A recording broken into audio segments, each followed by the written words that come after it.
शास्त्रों में लिखा है कि पति परमेश्वर है, भगवान के समान है। भगवान की पूजा करने को मना करता है किसी धार्मिक पत्नी को, तो क्या उसको पूजा छोड़ना चाहिए पति को? ना तो आप पति को छोड़ सकते हैं ना आप पूजा को छोड़ सकते हैं। एक पत्नी में वो ताकत होती है, मुझे लगता है कि जो चाहे तो पति को किसी भी रास्ते पे मोड़ सकती है। अक्सर देखा गया है कि जो लोग जितने सच्चे होते हैं और जितना साथ देते हैं, उनका अंत वक्त में कोई साथ नहीं देता। जिनकी चिंता में तू जलता वो ही चिता जलाते हैं, और जिन पर रक्त बहाए जलसम वो ही जल में बहाते हैं। आज के समय में लोगों का कितना इंटरेस्ट है कथा सुनने में, अध्यात्म की तरफ, क्या लगता है? मुझे लगता है कि सफर की सफलता उसी में है कि आप दौड़ ना सको तो कम से कम चलो तो सही। क्या लगता है लोगों के कर्म का प्रभाव कितना है कलयुग पर? कलयुग में व्यक्ति पाप बहुत करेगा और पाप का जो प्रभाव होगा वो भी बहुत बुरा होगा। आपने एक लग्जरी लाइफ को छोड़कर, एक अच्छे परिवार को छोड़कर ये लाइन चुनी, इसके पीछे कारण क्या था? देखिए, परिवार को तो नहीं छोड़ा और परिवार की वजह से ही ये लाइन चुनी। पर्सनल जिंदगी कैसी है, इसके बारे में चर्चा थोड़ी बताइए। लाइफ जीने की बात कहो तो जिसका मालिक जितना बड़ा हो वो वैसी जिंदगी जी लेता है। सब राधे राधे करते हैं, पर अपनी बेटी को राधा बनते देखना नहीं चाहता कोई। हकीकत में राधा रानी है क्या, ये कोई जान ही नहीं पाया। राधा कृष्ण स्वरूपम वही श्री राधा कृष्ण स्वरूपणी। राधा और कृष्ण कोई और नहीं, ये साक्षात भोलेनाथ और मैया पार्वती ही बन करके आए हैं। इश्क श्याम तेरे ने दिलवर मारी प्रेम कटारी है, तड़पत मरु में करवट लेती अश्क आंखों से जारी है। शादियां टूट रही हैं जो बहुत ज्यादा प्रेम करते थे। जितना क्रोध से काम नहीं चलता उतना प्रेम से काम चलता है।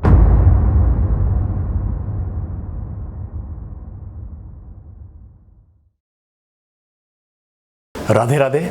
आज के इस विशेष एपिसोड में एक ऐसे व्यक्तित्व जुड़े हैं जिनके शब्द साक्षात वृंदावन की धूल और यमुना के जल की पवित्रता का अनुभव कराते हैं, जिन्होंने अपने कंठ से श्री कृष्ण की लीलाओं को नई जीवंतता दी है। जी हाँ, हमारे साथ आध्यात्मिक चेतना के स्वर विदुषी शीघ्रता त्रिपाठी जी जुड़ी हैं। आइए आज उनके मुखारविंद से सनातन संस्कृति और आज की पीढ़ी की चर्चाओं की शुरुआत करते हैं। तो शीघ्रता जी, आपका बहुत बहुत स्वागत है। आपसे एक विशेष चर्चा करने का मौका मिला, ये हमारा सौभाग्य है। तो सर्वप्रथम बताएं कि वृंदावन की भूमि से आप हैं, कथावाचिका भी हैं। आज के समय में लोगों का कितना इंटरेस्ट है कथा सुनने में, अध्यात्म की तरफ, क्या लगता है आपको? देखिए, मुझे ऐसा लगता है कि अगर मैं अभी देखूं कोरोना के बाद से जी, जैसा लोगों का रुझान अध्यात्म की तरफ बढ़ा है, एक कहा जाए कि कथाओं की तरफ जो लोगों का रुझान बढ़ा है, सत्संग की तरफ, भजन की तरफ। जैसे पहले लोगों के मन में एक होता था किसी का बर्थडे मनाना है, बोले पार्टी कर लेते हैं, लेकिन अब एक भाव आया है कि मैंने देखा अक्सर किसी का जन्मदिन है, बोले थोड़ा कम बजट है तो भैया कुछ नहीं, सुंदरकांड कर लेते हैं घर में। किसी का बजट ज़्यादा है तो भैया एक दिन का कीर्तन कर लेते हैं। किसी का और ज़्यादा थोड़ी सी व्यवस्था है तो भैया 7 दिन का कथा करवा लेते हैं। तो ये एक कहीं ना कहीं हमारे धर्म को आगे बढ़ाने का बहुत अच्छा एक मार्ग है, जिस पे आज लोग चल रहे हैं। धीरे ही सही पर चलना आरंभ किया है। और मुझे लगता है कि सफ़र की सफलता उसी में है कि आप दौड़ ना सको तो कम से कम चलो तो सही। सही बात है। नहीं, बहुत सारे आपने देखा कि देखो, जैसे सतयुग से लेकर लोग पूजा पाठ करते आए, आज कलयुग चल रहा है। क्या लगता है लोगों के कर्म का प्रभाव कितना है कलयुग पर? यानी कि पाठ पूजा तो एक ना के बराबर है देखा जाए तो। पर मैं आपको बताऊं, हर युग में ना भगवान को पाने का एक तरीका अलग था। जैसे कि सतयुग था, सतयुग में भगवान को ध्यान करके पाया लोगों ने। उस समय ध्यान में, पूजा में हजारों वर्षों तक ऋषि तपस्या में बैठे हैं, तब भगवान मिले। त्रेता युग आया, बोले तो भगवान के रूप लीला को देखा। द्वापर युग आया तो गोपियों ने कृष्ण से प्रेम किया, बिल्कुल भगवान के रूप से प्रेम किया है। अब जब कलयुग आया तो जिस समय जब कलयुग का आगमन हुआ तो उस समय कलयुग ने भगवान से कहा, बोले मैं इस धराधाम पर रहूँगा तो मुझे कोई स्थान तो दो। तो भगवान ने कहा कि तुम्हारा स्थान है, उनको 4 स्थान दिए। द्यूतम पानम स्त्रिया सूना। अच्छा। जहाँ द्यूत क्रीड़ा की जाती होगी, जहाँ जुआ खेला जाएगा वहाँ कलयुग का निवास होगा। जहाँ मदिरा पान किया जाएगा वहाँ कलयुग का निवास होगा। जहाँ वैश्यावृत्ति करी जाएगी वहाँ कलयुग का निवास होगा।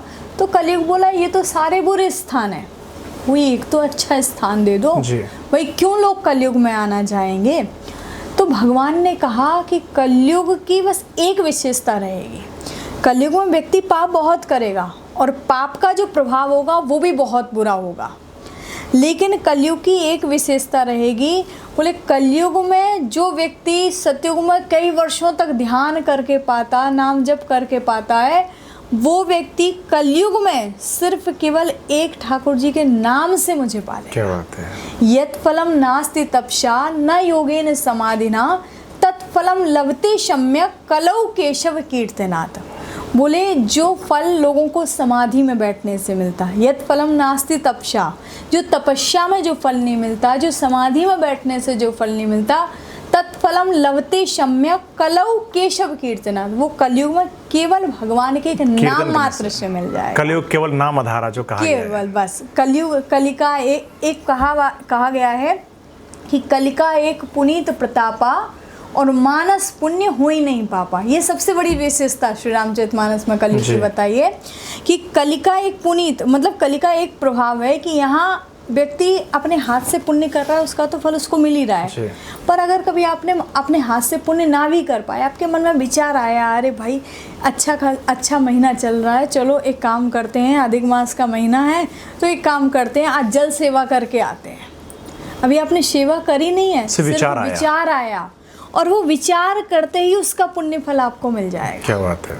तो किसी ने पूछा कि जब पुण्य का फल मिलता है तो पाप का भी तो मिलता होगा। बिल्कुल सही बात है। पाप भी तो कई बार ऐसे मन में आ जाता है। तो कहा मन सा पुण्य हो ही नहीं पापा, मन से किए हुए पुण्य का फल मिलेगा लेकिन मन से किए हुए पाप का फल नहीं मिलेगा। ये गजब है, मतलब थोड़ी लिबर्टी दे दी भगवान ने भी। ये कलयुग की विशेषता बिल्कुल है। तो कलयुग मतलब कितना लंबा चलने वाला है। आप देखो आज की डेट में बाप बेटी के रिश्ते पर कलंकित किया जा रहा है, भाई भाई को नहीं छोड़ रहा है, इंसानियत तो बची ही नहीं। तो घोर कलयुग अपन कह सकते हैं इसको, ये है को और कितना समय काटना बाकी है इसका। अभी देखिए कलयुग की उम्र है, कलयुग जो है अभी बहुत लंबा जाएगा। और जब अभी तो कलयुग का आरंभ है, अभी तो केवल 5000 वर्ष बीते हैं। अच्छा, अभी तो कलयुग का केवल आरंभ है। और जब कलयुग का अंतिम चरण आएगा उस समय इतना ज़्यादा पाप पृथ्वी पर बढ़ जाएगा कि उस समय स्थिति ये हो जाएगी कि एक चने के उस समय व्यक्ति की जो लंबाई भी होगी ना वो भी इतनी छोटी होगी, चने के झाड़ के नीचे बैठ के आदमी छाया लेगा। अच्छा, मतलब 1 आध फुट का ही आदमी बचेगा, बस उतने उसकी हाइट बचेगी उस समय। और जब कलयुग का अंतिम चरण आएगा तो कहते हैं एक संबल नाम का ग्राम है, संबल, हाँ, तो वहाँ पर भगवान का कल्कि अवतार होगा, जिसको 10वां अवतार पूर्ण अवतार माना गया। हाँ, तो उस समय भगवान का वहाँ पर फिर कल्कि अवतार होगा। सुमति नाम की जो कन्या होगी उनसे भगवान का अवतार होगा। तो जैसा कि हम देखते आ रहे हैं, अब बात करें कथावाचकों की, एक बाढ़ जैसी आ गई है, हर कोई इंसान अब धार्मिक बनता जा रहा है। क्या ये बिजनेस का नया स्वरूप है या वाकई लोगों की भावना जागृत हो गई है अध्यात्म के प्रति? देखिए इस चीज़ में दोनों चीज़ें कह सकते हैं कि कुछ तो है कि वास्तविकता एक मन में भाव है कि ठाकुर जी का किसी ना किसी भाव से उनका नाम लेने का अवसर मिल रहा है जी। पर कुछ आज के समय में ये लोगों की एक मानसिकता बन गई है कि जो लोगों को चकाचौंध जो दिखाई दे रही है, बिल्कुल ये भी एक कहा जाए तो एक माया है। बिल्कुल सही बात। ये माया है, जिस माया में जो लोगों को जो दिखता है वो असल में है नहीं है, सिर्फ वो दिखता है। और जैसे आपने कहा ना कि आज देखो तो हर दिन एक नया कथाव्यास जन्म ले रहा है। बिल्कुल सही बात। हर दिन एक नया कथाव्यास जन्म ले रहा है। क्यों? क्योंकि उसको वो माया दिखाई दे रही है। और माया का मतलब है माँ माने नहीं और या माने बोल जो है ही नहीं वो दिख रहा है। सही बात है। उनको क्या दिख रहा है? अरे भाई यहाँ तो खूब आनंद है, बढ़िया गद्दी पे बैठे हैं, करना क्या है, कुछ नहीं करना है, बैठे हैं, गाड़ी से आ जा रहे हैं, बढ़िया कोई। पर वही हाल है जैसे आपने बताया ना कि आप इंडस्ट्री से हैं, हाँ। फिल्म इंडस्ट्री से हैं। अब फिल्म जब हम देखते हैं ना तो वो हमें 2 घंटे की मूवी दिखाई देती है और 2 घंटे हमारे इन्होंने किया क्या है उस 2 घंटे पर उस 2 घंटे के पीछे जो 2 महीने की मेहनत होती है वो किसी को नहीं दिखाई देती। तो वैसे ही कथा लाइन है, इस लाइन में भी जो केवल आपको मंच सबको दिखाई दे रहा है पर मंच के पीछे जो संघर्ष हुआ है वो दिखाई नहीं देता है, वो किसी को नहीं दिखाई दे रहा है। कभी आप किसी कथावाचक के साथ में एक कथा में रह के देख लो, आप अपने आप कह दोगे कि बस ये हमारे बस नहीं, का फिर काम उसकी जो तैयारी जो बना है कथावाचक, उसके पीछे का ज्ञान संघर्ष कहाँ से अर्जित हुआ है उसको इतना ज्यादा। सबसे बड़ी चीज आज के समय में ना संघर्ष इतना ज्यादा हर एक चीज में। भाई हम लोगों की लाइफ आप विश्वास नहीं करेंगे, कई बार ऐसा होता है अब जैसे हम लोग बिहार तरफ जाते हैं, बिहार में अक्सर कथाएं रात में होती है, रात को 2-2 3-3 बजे तक कथा चलती है और वहाँ पब्लिक बैठती भी है रात में, इतनी रात को। अब 2 बजे आए, फिर आकर के हम 3 बजे भोजन कर रहे हैं, 4 बजे सो रहे हैं और सवेरे 6 बजे से फिर उठ के लग रहे हैं। काफी कठिन जीवन चल रहा है। तो वो 1-2 घंटे का विश्राम वो लोगों को नहीं दिखता, लोगों को सिर्फ केवल मंच दिखाई देता अच्छा, है। आपके पर्सनल लाइफ के बारे में सवाल करूं, अगर एक साधारण सी कन्या बड़ी होके एक कथावाचक बन जाती है और देश भर में कथाएं करती है, इसके पीछे का संघर्ष तो जानना ही है, साथ में वो रुचि जाननी है कि आपने एक लग्जरी लाइफ को छोड़कर, एक अच्छे परिवार को छोड़कर ये लाइन चुनी, इसके पीछे कारण क्या था आखिर? देखिए, परिवार को तो नहीं छोड़ा और परिवार की वजह से ही ये लाइन चुनी गई है। तो फैमिली में कोई था पहले से? हाँ, मेरी फैमिली में एक्चुअली 5 पीढ़ियों से भागवत कथा क्या हो रही बात है। है। मेरे परबाबा जी भी कथा करते हैं, मेरे दादाजी भी, आज भी वो ज्योतिष और कथा और दतिया में विराजते हैं वो, और मेरे पिताजी भी, उनके लिए भी ज्योतिष और कथा, अच्छा, दोनों ही चीज़ मुख्य हैं। और पिताजी का ज्योतिष ऐसा है कि ठाकुर जी कृपा से पीताम्बरा माई की कृपा है उनके ऊपर, क्या बात है। और पीताम्बरा माई की कृपा से आप उनके सामने बैठे हैं, उन्हें आवश्यकता नहीं है आपके कुंडली की, अच्छा, आवश्यकता नहीं है आपके प्रश्नों की, वो प्रश्न उसी क्रम से लिखेंगे जिस क्रम से आप पूछेंगे। अच्छा, उन आपके पूछने से पहले ही वो सभी प्रश्नों को उस क्रम से लिख करके दे देंगे और आप भी उसी क्रम से पूछेंगे, और आपके पूछने से पहले सभी प्रश्न उत्तर सब कुछ लिख करके। और मैं लगभग 15-17 साल हो गए मुझे इस लाइन में आए हुए, और 17 साल से मैं उनके साथ में रह के अनुभव कर रही हूँ। मैंने देखा है आज तक उन्होंने जिस व्यक्ति को जो बात बोली है वो उसको मिला है। एक बार का मैं उदाहरण दूँ आपको। एक बार क्या हुआ, एक व्यक्ति थे और वो एक समस्या को लेकर के पिताजी के पास में आए जी। तो उनकी कुछ बेटी की समस्या थी और पिताजी ने मुझसे कहा कि ये ऐसे ऐसे करके समस्या लेकर के आए हैं और उनको कुछ उपाय बताया जी। तो मेरे मुंह से, मैं उससे जब पर्सनली मिली तो मुझे लगा कि ये समस्या हल नहीं होगी। तो मैंने पिताजी से कहा, मैंने कहा आप इनको बोल तो रहे हो ये करने के लिए उपाय, पर ये समस्या तो हल नहीं होगी, और अगर ये हल नहीं हुई तो फिर आप झूठे हो जाएंगे। बिल्कुल। तो उन्होंने बड़े कॉन्फिडेंस के साथ बोला, बोले नहीं होगी तो करवा देंगे। अच्छा। मैंने कहा ऐसे कैसे बोल दिया इन्होंने, लेकिन वास्तविकता बाद में पता चला कि ठाकुर जी की ऐसी कृपा उस व्यक्ति की, जब वो जो चीज़ मुझे मेरी बिल्कुल आशा से परे थी, ये चीज़ हो ही नहीं सकती, उस चीज़ को भी ठाकुर जी ने किया। तो कभी कभी मुझे लगता है कि भक्तों के सामने भगवान को भी हारना पड़ता है। बिल्कुल, कुछ लोगों में विशेष कृपा रहती है। उनके साथ में मैंने एक चीज़ देखी है कि वो मतलब चीज़ों को जब विचार करते ना, वो थोड़ा सा धैर्य, मैंने उनके साथ में धैर्य रखना सीखा है। बिल्कुल। और उन्होंने ये चीज़ सिखाई है कि कुछ भी चाहे आप किसी भी काम को करो, हर काम में धैर्य रखो, और अगर धैर्य है ना तो तुम्हें सफल होने से कोई नहीं रोक सकता। तो पिताजी का सानिध्य मिला और शुरू से बस उनका साथ रहा, उनके साथ साथ चलते चलते ये सफ़र आज 7 साल से 27 साल पे आ गया है और आगे भी चलता रहेगा। अभी तक पिताजी का साथ था, अब नया साथ आ गया है, अब ठाकुर जी इस साथ में आगे बढ़ाएंगे। सही बात है। सबसे बड़ी बात है कि आप ब्रिज भूमि से ही हैं, तो कहा जाता है कि ब्रिज भूमि में जो पैदा हुआ है उसके ऊपर विशेष कृपा भगवान की है, पर कहीं ना कहीं ऐसा सुनने में आता है कि ब्रिज भूमि में कई सारे पाप भी हो रहे हैं। आप होटल्स देखो, वहाँ के लोग मज़े करने जा रहे हैं, खुलेआम दारू पी रहे हैं, बहुत कुछ ऐसा हो रहा है जो नहीं होना चाहिए। तो कहीं ना कहीं लगता है कि ये बोझ है ब्रिज भूमि के ऊपर कहीं ना कहीं पापियों का। देखो, ये ना एक व्यक्ति की मानसिकता है। आज लोगों ने हर जगह को ना एक पर्यटक स्थल बना लिया। ये बात सही है कि वृंदावन एक पर्यटक स्थल है, क्योंकि आज वृंदावन की रोजी रोटी भी, अगर मैं कहूँ, एक बहुत छोटी बात भी इसे लोग बोल सकते हैं, पर ये इसमें सत्यता है कि वृंदावन की रोजी रोटी चल रही है तो बाहर के ही व्यक्तियों से चल रही है, भक्तों से चल रही है। अगर बाहर के भक्त लोग वृंदावन में ना जाएं तो वृंदावन की रोजी रोटी बंद हो जाएगी। बिल्कुल। लेकिन ये हमारा कर्तव्य बनता है कि उस जगह को, उस धार्मिक जगह को, धर्म को शुद्ध और पवित्र रखना हमारा कर्तव्य बनता है। मैं कहती हूँ, अगर पहली बात तो मुझे नहीं लगता, मैं वृंदावन में रहती हूँ, आपने किसने कहा सुना ये बात अलग है, पर मुझे नहीं लगता कि वृंदावन के अंदर कोई शराब का ठेका है। वृंदावन के अंदर आज भी आपको अंडा भी नहीं मिलेगा, अंडा नहीं मिलता। आसपास हैं। जो वृंदावन किसे, वृंदावन वैसे वास्तविकता में देखा जाए ना, अब अभी तो आज की पोजीशन ऐसे कि दिल्ली तक वृंदावन आ गया है, सही बात है, छाता तक वृंदावन आ गया है, लेकिन हकीकत में वृंदावन है, जितनी वृंदावन की जो परिक्रमा है, उस परिक्रमा के अंदर का जो एरिया है वो वृंदावन है। अच्छा। और उस एरिया में आप देखेंगे ना तो आपको कहीं प्याज लहसुन मिलेगा, ना आपको कहीं अंडा मिलेगा, ना आपको कहीं मांस मदिरा मिलेगी। अब जो वृंदावन से बाहर का एरिया है वहाँ कुछ दुकानें अभी खुल गई हैं, जिन पर भी हम ब्रिजवासियों का ऐसा है इच्छा कि ठाकुर जी कृपा करें और थोड़ी सद्बुद्धि दें तो वो भी अपना स्थान बदल लेवें। लेकिन बात ये आती है, अब उन लोगों के बारे में सोचो जो वृंदावन जाके भी डिमांड कर रहे हैं बोतल की। सही बात है। अब ये उनकी बुद्धि वो है, भक्त नहीं है पहली बात, वो सिर्फ केवल, मैं बता रही हूँ घूमने के पर्पस से आए हैं।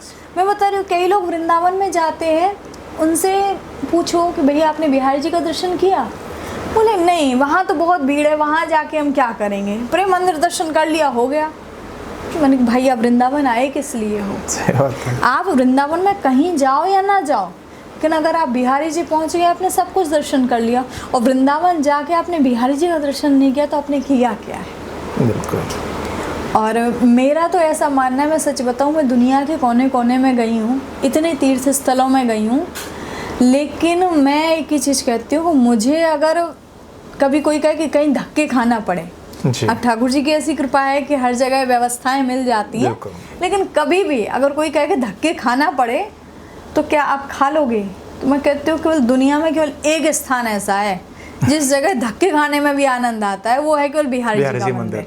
बाकी मुझसे कोई वृंदावन में भी अगर कहे ना कि वहाँ जाके धक्के खा लो तो नहीं हो सकता, और उस मंदिर में जाके भी धक्के अगर खाना पड़े तो पूरा बचपन ही वहाँ बीता है, तो भीड़ काटने की आदत भी पड़ गई है तो लोग आते हैं अरे बहुत भीड़ है, लेकिन हम लोग को लगता है नहीं, बिहारी जी दर्शन नहीं किया तो कुछ भी नहीं किया। एक ज़रूरी सवाल जो बहुत सारे लोग जानना चाहते हैं, जैसे कि किसी एक्टर से मिलते हैं तो उसकी जीवनचर्या जानना चाहते हैं कि अमिताभ बच्चन सोते कैसे होंगे, मिलते कैसे होंगे। इसी प्रकार कथावाचकों में एक छोटी सी जिज्ञासा रहती है कि इनकी पहले की ज़िंदगी कैसी रहती है। कथा व्यासपीठ पर बैठे होते हैं तो एक भगवान के ये कहें कि उनके मार्गदर्शन में कथा हो रही हैं, वो आशीर्वाद दे रहे हैं और यहाँ से मुखारबिंद से सुनाई जा रही है। इसके पीछे की ज़िंदगी क्या है? आप क्या खाती हैं, कहाँ घूमने जाती हैं, पर्सनल ज़िंदगी कैसी है, इसके बारे में चर्चा थोड़ी बताइए। देखिए वैसे तो एक साधारण सी ज़िंदगी है, जैसे अन्य लोग हैं वैसे हम लोग हैं जी। बस बात इतनी सी है कि अन्य लोग भी नौकरी कर रहे हैं, हम भी नौकरी कर रहे हैं। आप बिहारी जी की नौकरी, केवल अंतर इतना है कि वो दुनिया की नौकरी कर रहे हैं, हम दुनिया बनाने वाले की नौकरी कर रहे हैं। अब बात ये आ जाती है कि लाइफ जीने की बात कहो तो जिसका मालिक जितना बड़ा हो वो वैसी ज़िंदगी जी लेता है। सही बात है। एक लेबर जब काम करती है तो वो देखती है भाई उसको 500 रुपया मिला है शाम को, तो वो 500 रुपये के हिसाब से ज़िंदगी जी लेती है। और एक हम हैं कि हमारा मालिक वो बैठा हुआ है जो दुनिया को बनाने वाला है, तो उसने जो हमें सुविधाएं दी हैं हम उसकी सुविधाओं का उपभोग कर लेते हैं, हम उसके साथ में ज़िंदगी जी लेते हैं। बाकी तो जीवन है, जीवन जिसका जैसे चल रहा है, बस सादा जीवन, उच्च विचार, 4 पराठे संग अचार। सही बात है। बस इतना मिल जाए इतना ही बहुत है। तो कैसा, मतलब एक कथा का कैसा शेड्यूल रहता है अपना, और एक कथा में खर्चा कितना आ जाता है, एक कथा किस जगह करवाई जा सकती है, और कथा करवाने से पहले क्या क्या सावधानी बरतनी है, इस बारे में चर्चा करेंगे। देखिए कथा का खर्चा मैं समझ रही हूँ आप मुझे फंसाना चाह रहे हैं। नहीं, ज़रूरी है जानना। पर देखिए मेरे हिसाब से अगर मैं कहूँ किसी से कि एक बेटी की शादी में कितना खर्चा होता है जी, तो एक बेटी की शादी एक व्यक्ति 1 लाख रुपए में भी करता है और एक व्यक्ति के लिए 1 करोड़ भी कम पड़ जाता है। आज के टाइम में 1 करोड़ रुपया कोई बड़ी बात नहीं है, पर एक व्यक्ति के लिए 1 लाख रुपया भी बहुत ज़्यादा है। वैसे ही कथा है। अब आप मुझे बताइए, वो 1 लाख वाले ने भी शादी तो वही करी, मंत्र तो उसके यहाँ भी वही पढ़े गए, 1 करोड़ वाले के यहाँ भी वही मंत्र पढ़े गए। अब ये खर्चे कहाँ बढ़े? केवल व्यवस्थाओं में। वैसे ही कथाएं हैं, कथाओं में भी क्या होता है कि आज जो व्यवस्थाएं हैं उन व्यवस्थाओं में केवल खर्चे बढ़ते हैं। बाकी कथा तो आप कहें तो इस रूम में बैठ के भी, यहाँ बैठ के आराम से सुना देंगे, कथा तो वही है। बिल्कुल। लेकिन जब तक लोगों को वो बड़ा पांडाल ना मिले, वो बड़ी चकाचौंध ना मिले, तब तक लोगों के लिए कथाव्यास बड़ा नहीं होता। सही बात है।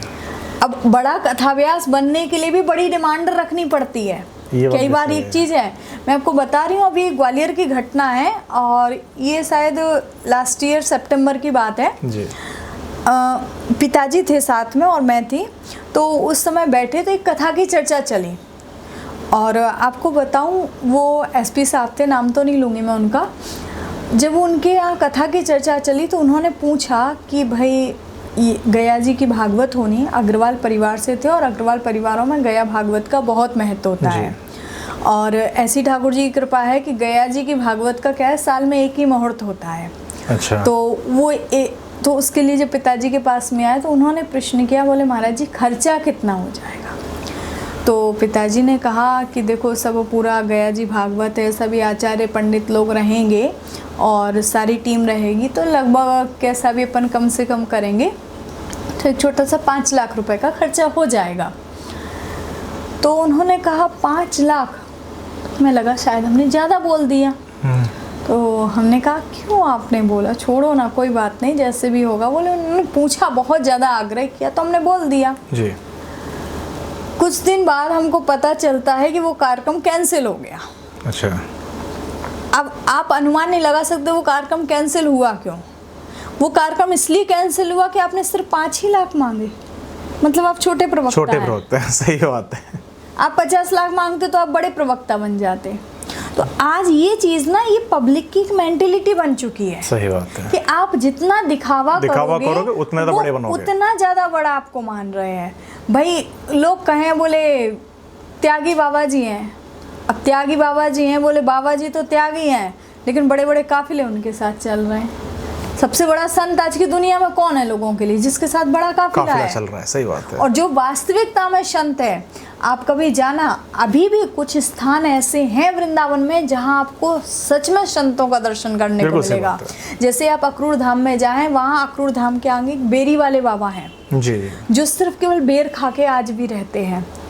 तो उन संतों के पास कोई नहीं जाता, कोई भीड़ भी नहीं क्योंकि है। उनके पास कोई चकाचौंध नहीं है, उनके पास कोई दिखावा नहीं है। आप जाएंगे वृंदावन में जो मोक्ष धाम है, मोक्ष धाम के पास में हरिओम नमः शिवाय आश्रम है, वहाँ पर सामने एक बाबा जी बैठते हैं जी। और वो बाबा जी के पास में आप जाके बैठोगे, पक्की बात है वो आपको गाली देंगे। अच्छा। क्योंकि ऐसा मैंने देखा था, एक बार मैं और पिताजी गए परिक्रमा लगाने के लिए, तो पिताजी की आदत है ऐसी जगहों पर जाकर के वो बैठते हैं। तो एक बार मैं भी थी साथ में, जब उनके साथ में वहाँ जाकर के बैठे तो उन्होंने कहा तो हट क्यों ना रहा छोरा। तो बोले ठीक बाबा बैठे हैं हम भी। तो वो उल्टा सीधा गाली देने लगे।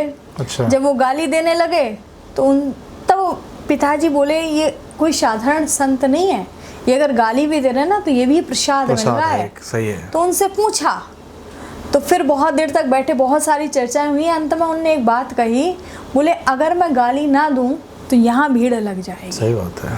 और मुझे अगर ये भीड़ लगानी होगी तो मैं कहीं भी लगा सकता हूँ, लेकिन इस भीड़ में मुझे भीड़ मिलेगी, पर जो कन्हैया मिल रहा है ना वो मुझे इस भीड़ में नहीं मिलेगा, वो मुझे इस एकांत में ही मिलेगा। क्या बात है। तो सच बात है, ऐसी जगह पर आज की जो चकाचौंध में, जो माया में जो दुनिया पड़ी हुई है ना, हकीकत में वो माया कुछ है ही नहीं है। बिल्कुल सही बात है। माया के पीछे जिसके पीछे लोग भाग रहे हैं वो है ही नहीं, और जो है उसके पीछे लोग भाग नहीं रहे। कुछ बातें हैं जो कि जैसे कुरीतियाँ समाज में बहुत ज़्यादा हैं आज की डेट में, जैसे कि दहेज प्रथा। एक बात करें, क्या दहेज प्रथा पुराणों में लिखी है? लोग क्यों फॉलो कर रहे हैं इसको? कहाँ से शुरू हुई है? देखिए, दहेज, आज जिसको दहेज का नाम दिया गया है, ये एक स्त्री धन है। स्त्री धन कहा जाता है। स्त्री धन कहा जाता है। और स्त्री धन में होता क्या है, मानसिकता ये थी पहले के लोगों की, जैसे कोई कहे कि मैया जानकी को भी दिया गया। जी बिल्कुल। अब मैया जानकी को अगर हम कहें कि दहेज दिया गया, तो क्या दशरथ जी को दहेज की आवश्यकता थी? सही बात नहीं थी। जो स्वयं सम्राट हैं, आर्यावर्त के राजा हैं, उन्हें क्या आवश्यकता है? लेकिन ये एक पिता की खुशी थी, खुशी खुशी ने पिताजी ने दिया, उन्होंने स्वीकार किया।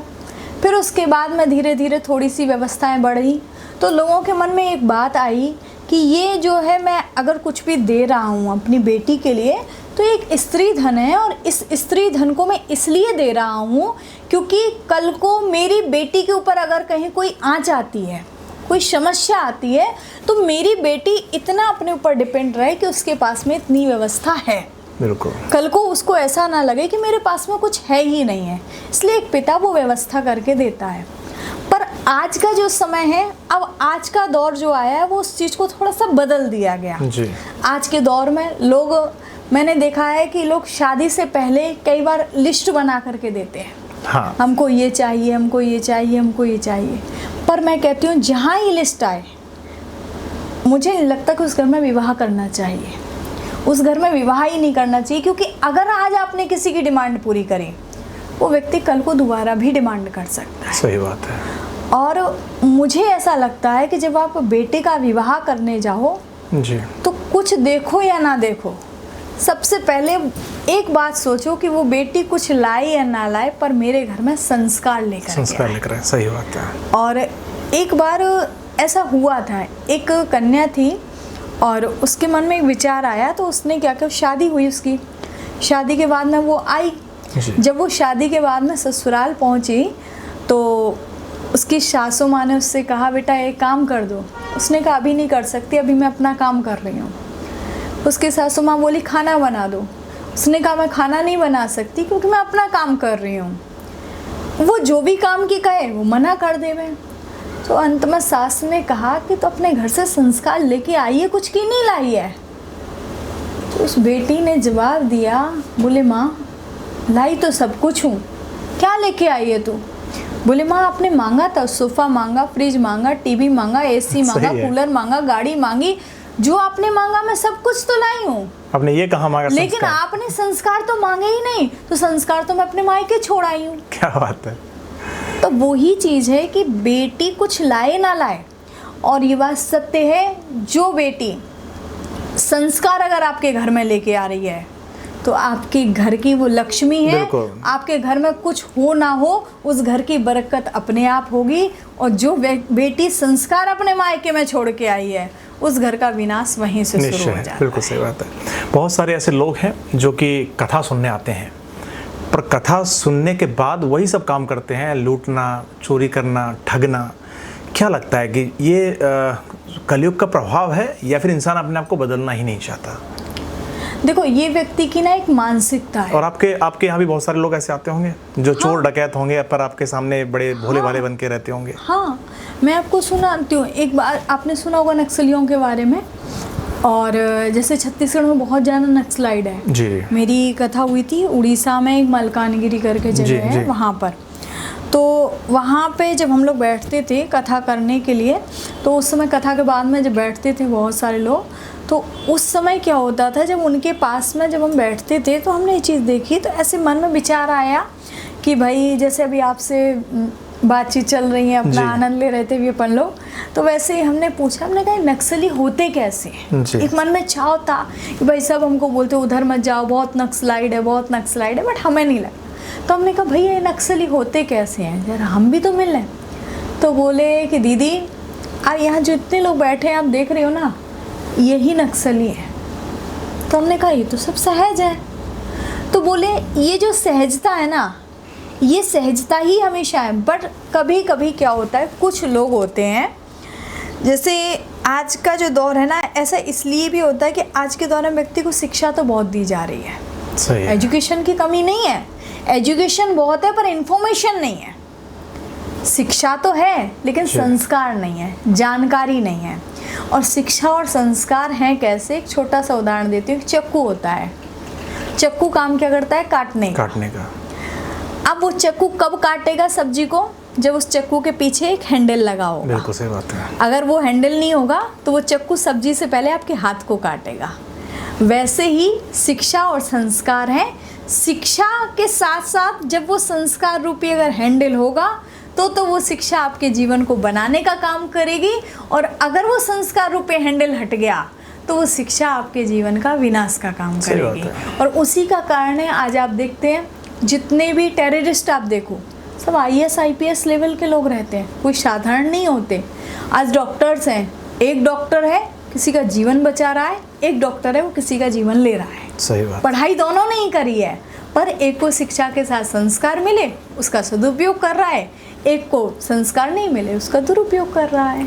एक सवाल जो सब बात करने से कतराते हैं कि सब राधे राधे करते हैं, पर अपनी बेटी को राधा बनते देखना नहीं चाहता कोई, क्यों? देखिए बात सही है, आज लोग ना राधा और कृष्ण को जी। जो तौलते हैं ना, लोग कहते हैं, आपने पूछा और आपने सही सवाल किया, बस थोड़ी सी बात ही आ जाती है कि लोग राधा और कृष्ण, बोल राधा इसलिए नहीं क्योंकि वो प्रेमिका थी जी, भगवान कोई रहना नहीं कृष्ण चाहता की प्रेमिका बन प्रेमिका के। है। बिल्कुल और हर व्यक्ति चाहता है कि बनूं मैं रुक्मणी तेरी, बिल्कुल। ना राधा बनना नहीं चाहता। लेकिन हकीकत में राधा रानी है क्या, ये कोई जान ही नहीं पाया। अगर आज के आप इस प्रेम को राधा और कृष्ण के प्रेम की तुलना दें जी। तो हमें लगता है हम जीवों की सबसे बड़ी मूर्खता है। अच्छा, क्योंकि राधा और कृष्ण हैं क्या, सबसे पहले तो ये जानना आवश्यक है।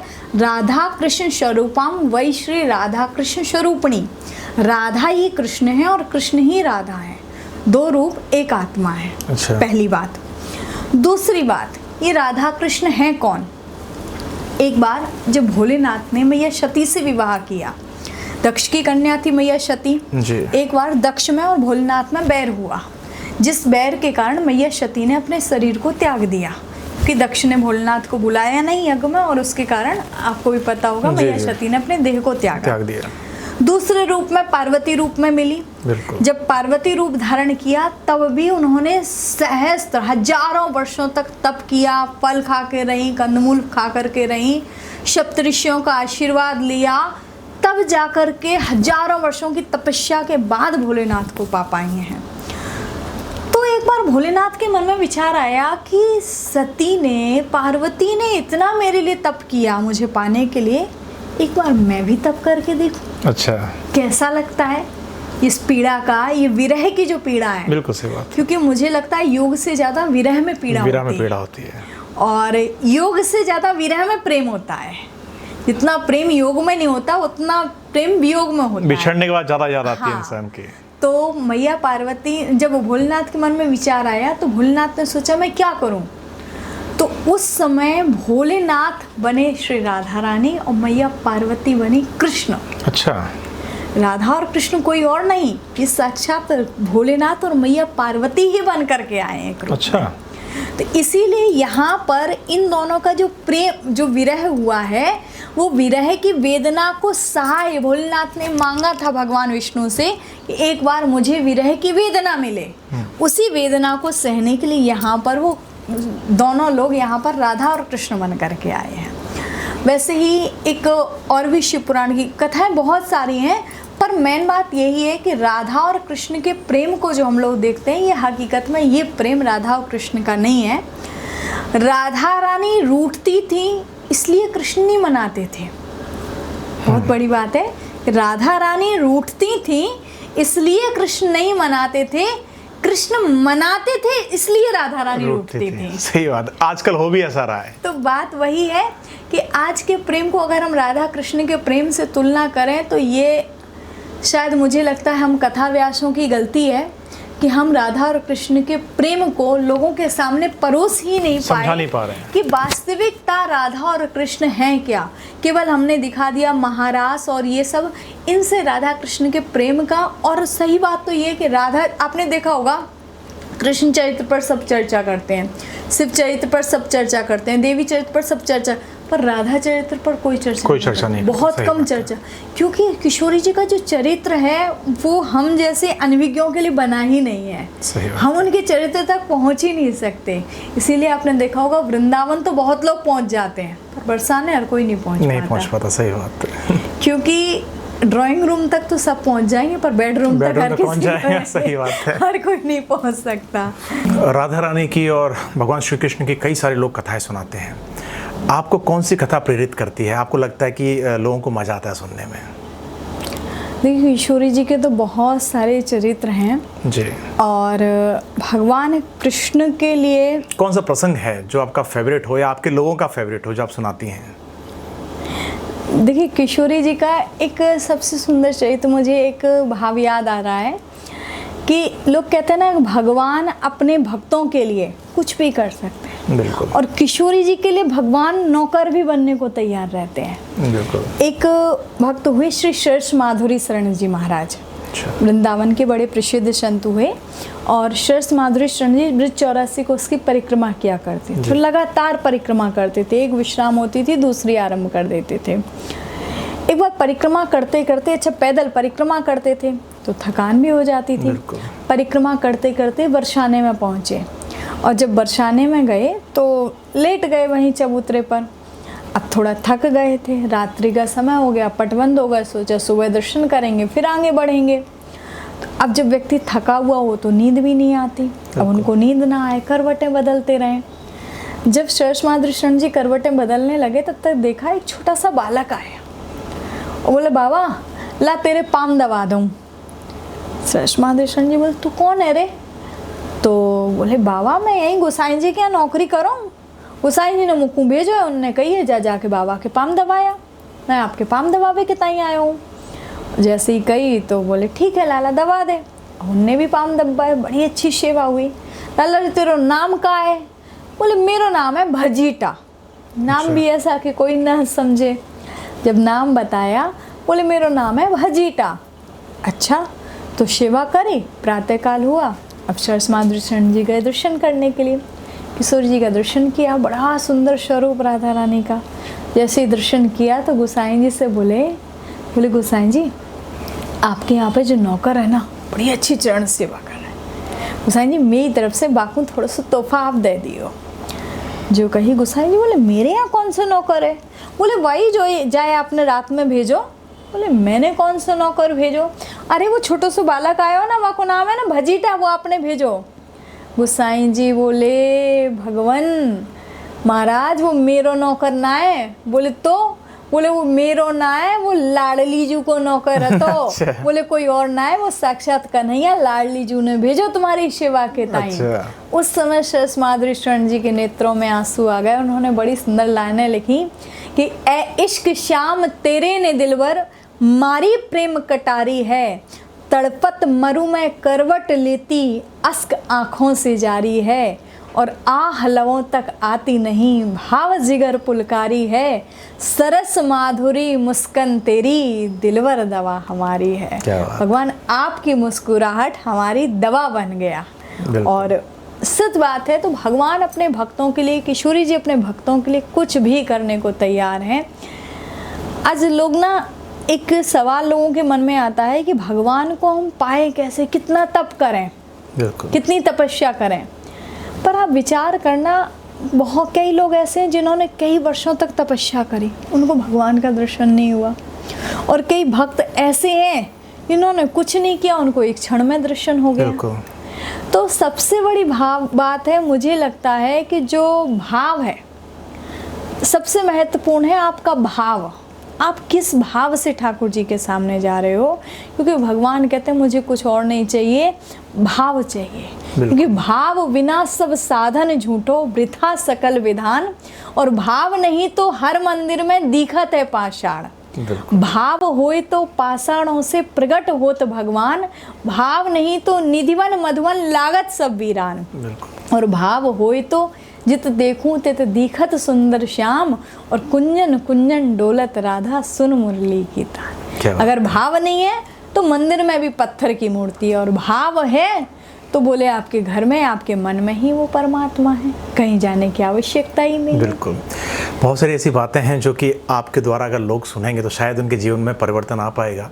आजकल की ज़िंदगियों में आप देख रही हैं, फैमिली में शादियां हो रही हैं और विघटन हो रहा है, लोग टूट रहे हैं, शादियां टूट रही हैं। जो बहुत ज़्यादा प्रेम करते थे, मैंने तो ऐसी ज़िंदगियां देखी हैं जहाँ पर 1,00,000 बार लड़कियों ने आई लव यू बोला होगा, लड़कों ने प्रेम का इजहार किया होगा, और 1 साल भी शादी नहीं टिक पाई।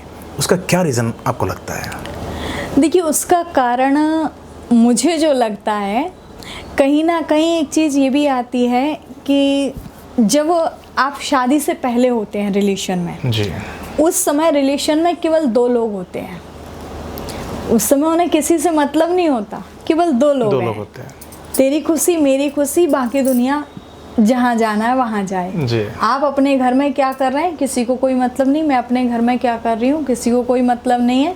घंटे 2 घंटे के लिए मिले, एक दूसरे के साथ में अपनी चीज़ों को शेयर किया, अपनी समस्याओं को शेयर किया, अपनी बातों को शेयर किया, लगा नहीं बहुत अच्छा सब कुछ है। फिर जब शादी होती है तो शादी के बाद में फिर 2 लोग नहीं, वो 2 परिवार 2 कुटुंब मिलते हैं, 2 समाज। पूरे दो समाज मिल जाते हैं। बिल्कुल। और फिर वहाँ पर होता क्या है कि जो दो परिवार होते हैं वहाँ केवल दो व्यक्ति अपनी सोच को मिलाने की कोशिश कर सकते हैं, पर जो दो परिवार मिले हैं वहाँ आपकी मेंटेलिटी नहीं मिल सकती। आज आप ऐसे समझो कोई सगे भाई भी हो, दो भाई हो, आपके चाचा ताऊ रह रहे हो, आप सोचो चाचा जी का घर बगल में, आपका घर बगल में है, दोनों एक ही खून है, लेकिन उसके बावजूद भी आप सोचें कि दोनों की मेंटेलिटी एक ही हो, नहीं हो सकती। तो जब वहाँ एक खून की मेंटेलिटी नहीं हो सकती तो एक परिवार की मेंटेलिटी कैसे हो सकती है? यहाँ क्या होता है कि एक लड़की आशा करती है कि जो मेरे घर में है वैसा इस घर में हो जाए। बिल्कुल सही बात है। एक लड़का आशा करता है कि जो मेरे घर में है ये बिल्कुल आते ही मेरे घर को स्वीकार कर ले, पर वहाँ पे दोनों ही बीच में फंसते हैं कि ना तो वो परिवार से आए हैं, ना तो वो इस चीज़ को स्वीकार कर सकते हैं, ना आप उस चीज़ को स्वीकार कर सकते हैं। और फिर यहाँ पर क्या होता है, दोनों का ईगो हर्ट होने लगता है। जब वो ईगो हर्ट होता है तो वहाँ पे चीज़ें में विघटन आना आरंभ हो जाता है। तो यहाँ पे मुझे जैसा लगता है, क्योंकि मेरी भी अभी नई नई शादी हुई है, बहुत सारी चीज़ों को फेस करना पड़ता है, पर मैंने जो चीज़ें अपना अनुभव किया है कि थोड़ा सा आप संभलो, थोड़ा सा आप झुको, थोड़ा सा सामने वाला झुके, थोड़ा आप अपनी बात को, मुझे लगता है कि जितना क्रोध से काम नहीं चलता उतना प्रेम से काम चलता है। कोई चीज़ को है अगर आपको लग रहा है तो थोड़ा सा आप बैठ के शांत मन से आप अपनी बात को रखो, सामने वाला अपनी बात को रखे।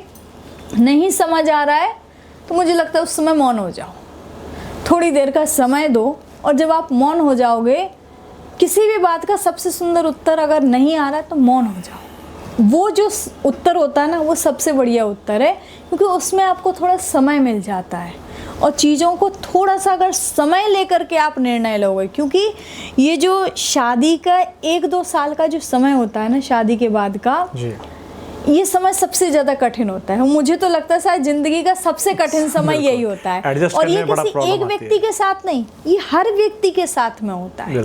ऐसा लगता है सामने वाले को दे आ रही उसकी लाइफ तो बहुत बढ़िया है, क्योंकि उसकी हम केवल बाहरी ज़िंदगी देख रहे हैं, उसके अंदर हम नहीं देख रहे हैं। पर ये चीज़ हर किसी के साथ में होती है।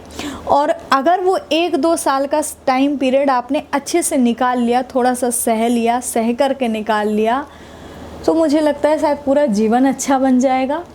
और मेरे हिसाब से मुझे लगता है अगर आपका लाइफ पार्टनर आपके साथ में है, एक पत्नी अपने पति को समझे, उसकी सोच को समझे, उसकी समझ को समझे और उसके एम को समझे कि वो करना क्या चाहता है, और आप उसके एम में उसका साथ दें, वो आपका सपोर्ट करे, तो मुझे लगता है फिर जीवन बहुत आसान हो जाएगा। एक थोड़ा अलग सवाल है कि कई कथावाचक कहते हैं और शास्त्रों में लिखा है कि पति परमेश्वर है, भगवान के समान है, और अगर वही परमेश्वर भगवान की पूजा करने को मना करता है किसी धार्मिक पत्नी को, तो क्या उसको पूजा छोड़ना चाहिए पति को? देखो, ना तो आप पति को छोड़ सकते हैं, ना आप पूजा को छोड़ सकते हैं, दोनों चीज़ें हैं। पर अगर आपको लग रहा है ना कि कुछ टाइम के लिए छोड़ना चाहिए, तो पूजा सिर्फ केवल भगवान के सामने आप 4 घंटे बैठ जाना, वो पूजा नहीं है। पूजा क्या है? पूजा आपके मन से है, पूजा मानसिक होती है। गोप्यः कामात् भयात् कंसा, गोपियों ने कृष्ण को प्रेम से भजा था। गोपियाँ गाय का दूध भी धोती थी तो भी कृष्ण का नाम ले रही हैं। कंस ने भगवान को भय से भजा था। कंस को पता चला तेरा काल कैसा होगा, बोले काला काला होगा, पेट में दाढ़ी मूछ वाला होगा, बड़ी बड़ी बातों वाला होगा, बांसुरी बजाने वाला होगा। तो कंस ने वो काला काला सुन लिया। जब वो काला काला सुना तो दाल में जीरा होता था, उसमें भी कृष्ण का दर्शन होता था। वो सोचता था ये कृष्ण है, ये मुझे मार डालेगा, उसने भय से भजा। तो कोई प्रेम से भजता है, कोई भय से भजता है। तो भगवान को भजना सिर्फ मंदिर में बैठ के पूजा करना ही भगवान का भजन नहीं होता है। भगवान का भजन आप मन से करो। एक उदाहरण मैं यहाँ पर देती हूँ। एक बूढ़ी मैया थी, और बूढ़ी मैया की आदत थी कि वो प्रतिदिन बोलती थी, कुछ भी काम करे, हर काम में कृष्णार्पणमस्तु, कृष्णार्पणमस्तु। वो स्नान करने जाती तो कृष्णार्पणमस्तु, भगवान को श्रृंगार कराती कृष्णार्पणमस्तु, भोजन बनाती, आटा लगाती कृष्णार्पणमस्तु, यहाँ तक कि तवे पे रोटी डालती तो भी कृष्णार्पणमस्तु। यहाँ तक कि वो घर में झाड़ू लगाती थी तो झाड़ू का जो कचरा निकलता था उस कचरे को उठा के भी डस्टबिन में डालती और कहती कृष्णा अर्पण मस्तु। एक दिन नारद जी ने देखा, नारद जी बोले ये कैसी पागल है, चल खाने के रोटी डाल रही है वहां तक तो ठीक है, कचरा भी भगवान को सौंप रही है। नारद जी ने मैया को समझाया, मैया ये क्या करती है। मैया बोली मुझसे पंडित जी ने कहा कि जो भी काम करो भगवान को अर्पित कर दो, वो तुम्हारी पूजा है तो मैं तो भगवान को अर्पित कर देती हूँ, इसमें मेरी क्या गलती है। बोले मैया सब अर्पित कर, लेकिन कचरा थोड़ी भगवान को अर्पित किया जाता है। मैया बोली ठीक है अब से नहीं करूँगी मैं। अब दूसरा दिन हुआ, मैया ने फिर वही किया।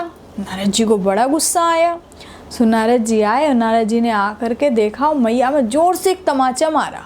अच्छा। और जैसे ही जोर से तमाचा मारा सो मैया के गाल पे 5 उंगली छप गई।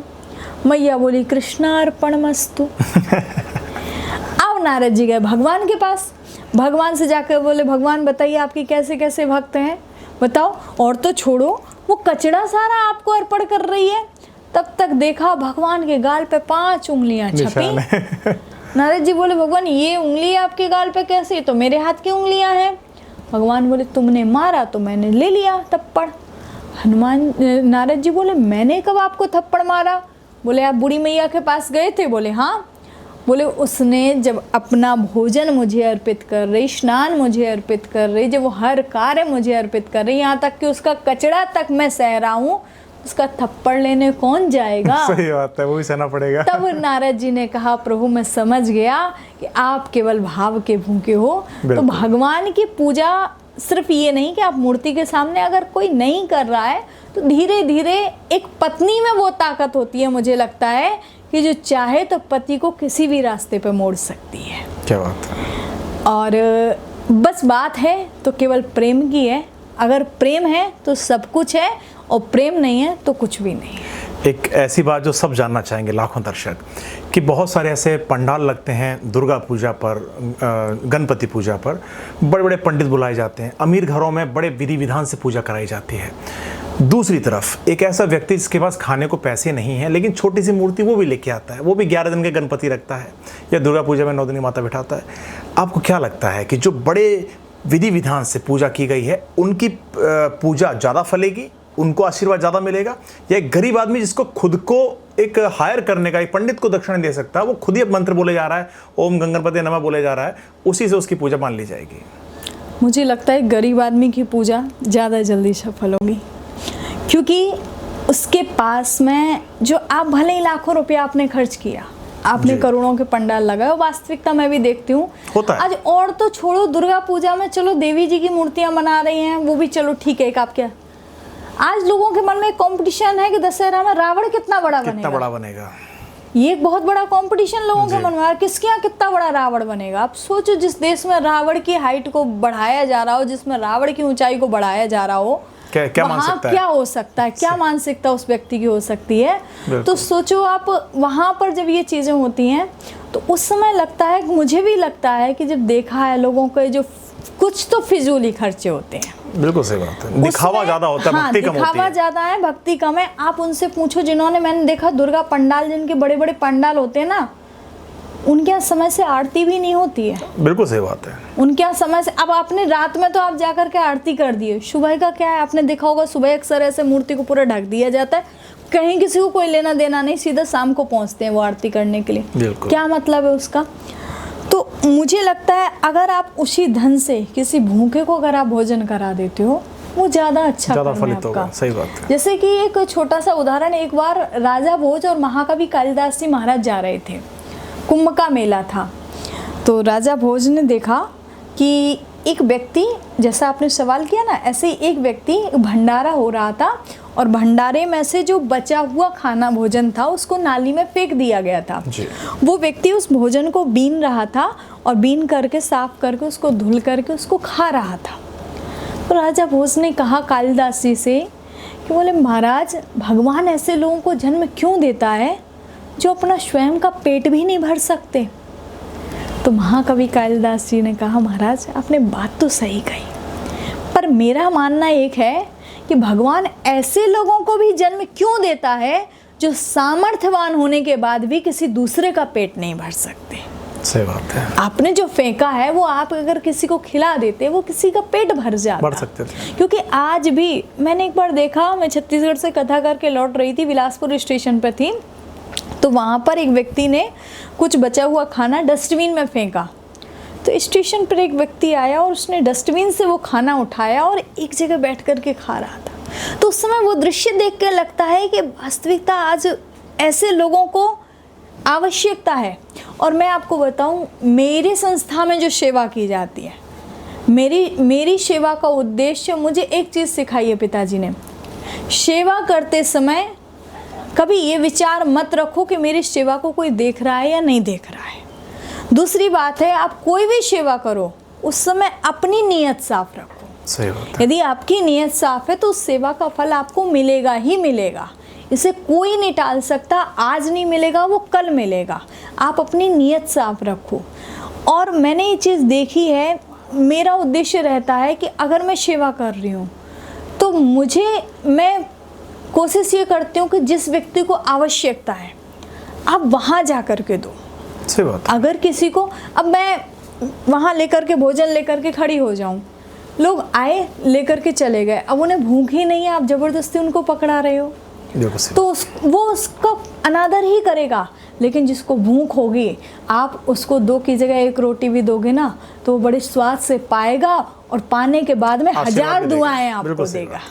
तो आप एक कथावाचिका के तौर पर क्या कहना चाहेंगे आज की युवा पीढ़ी को? ये अंतिम सवाल है। बस मैं एक ही बात कहूँगी कि आपको ये जो जीवन मिला है जी, इस जीवन में ठाकुर जी ने हमें एक ही चीज़ सिखाई है गीता जी के द्वारा कि कर्मण्येवाधिकारस्ते मा फलेषु कदाचन। अपना कर्म करो, फल की इच्छा छोड़ दो।